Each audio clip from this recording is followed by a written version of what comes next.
Have you ever wondered why the price of strawberries goes through the roof in winter? Or why it's almost impossible to get your hands on a new phone the day it launches?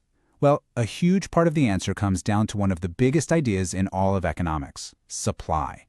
It's a concept that, believe it or not, pretty much shapes our entire world. So to really get this, let's start with a simple story. Picture a mango farmer. It's been a great season, and she's standing there looking at this absolute mountain of beautiful, ripe mangoes. This is everything she's grown all year. A pretty amazing sight. But here's the real question. Just because she grew all those mangoes, does that automatically mean every single one is going to end up in a market stall? The answer is, well, probably not. And figuring out why is the secret to understanding supply. Okay, so to figure that out, we've got to get a handle on a few key ideas. People mix them up all the time, but each one tells a really important part of our farmer's story. So you see these two pictures, right? On one side, you've got everything she grew, the whole harvest. On the other, you've got what's actually laid out for sale. They might look kind of similar, but trust me, in the world of economics, they are worlds apart. All right, first up, total output. And this one's easy. It's literally every single mango that grew on her trees this season, the absolute maximum amount she produced. Simple as that. Next, we have stock. Now, this is the part of her total output that's actually ready and available to be sold. You can think of it like the inventory she has in her storeroom. It's the potential supply, but it's not quite what she's going to offer for sale today. And that brings us to the most important one of all, supply. And you have to catch these key words, willing and able, to sell at a given price. See, supply isn't just about having the mangoes, it's the active decision to sell them, and that decision is all about the price she can get. So let's really nail this down. Stock is the pile of mangoes she could sell. It's all potential. But supply, that's how many she wants to sell, right now, for whatever the price is today. One is about potential, the other is all about intention. You know, this connection between what a seller wants to do and the price they can get, it's so fundamental it gets its own name, the law of supply. This is basically the engine that drives how producers think.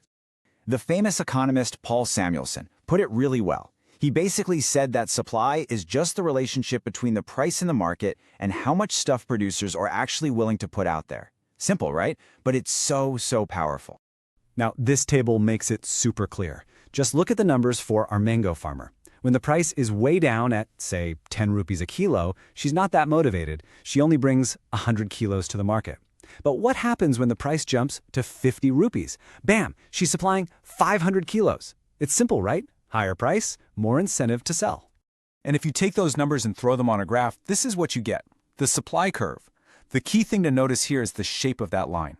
See how it slopes up from left to right? That's the law of supply in a picture. As price goes up, the quantity she's willing to supply goes up right along with it. Okay, but we all know the real world isn't quite that simple. Price is a huge deal for sure, but it's not the only thing that's on our farmer's mind. There are other big factors that can completely change the game. And these are what economists call the determinants of supply. And they're all pretty intuitive when you think about it. What if she gets a new super efficient harvesting machine?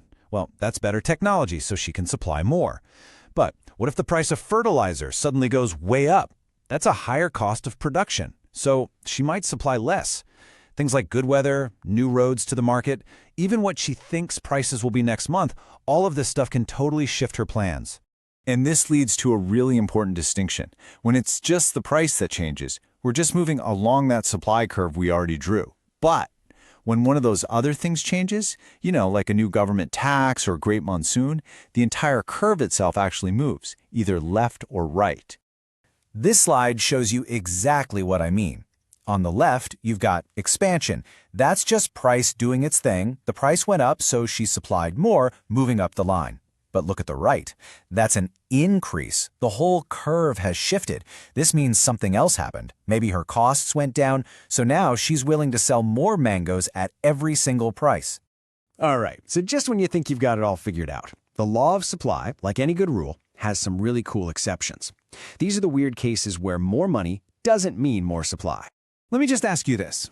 Imagine your boss keeps offering you more and more money per hour. Are you really going to work more and more hours forever? Or is there a point where you'd say, you know what, I'd rather have some time off? Well, that idea, choosing free time over more money, is a perfect example. There are others too. Think about agricultural goods. Once the harvest is in, that's it. The supply is fixed, no matter what the price does. Or what about a rare painting? You can't just make more. And then there's our labor example. Sometimes, when wages get high enough, people actually start working less. This table shows exactly how that works. Look, when the wage goes from $100 to $200 an hour, the person works more. They go from 5 hours to 7. That's totally normal. But check this out. When the wage jumps again to $300, they actually cut back to 6 hours. They've decided they'd rather have an extra hour of free time than that extra cash. And when you put that on a graph, you get one of the most interesting visuals in all of economics, the backward-bending supply curve of labor. I mean, just look at it. It literally bends back on itself. It perfectly shows how, after a certain point, people value their leisure time more than earning another dollar. It's fascinating stuff. So wow, we've gone from a simple mango farm all the way to the weirdness of the labor market. So let's pull it all together and talk about why this idea of supply really matters. Here's the bottom line. If you understand supply, if you get why producers make the choices they do, then you understand a huge piece of the puzzle of our economy. It's the reason prices change, why some products are easy to find and others aren't. It is one half of the engine that makes everything go. But, like we said, it's only one half of the engine. Supply is all about the seller's side of the story. So the big question is, what happens when their willingness to sell smashes right into a buyer's willingness to pay? Well, that, my friends, is where things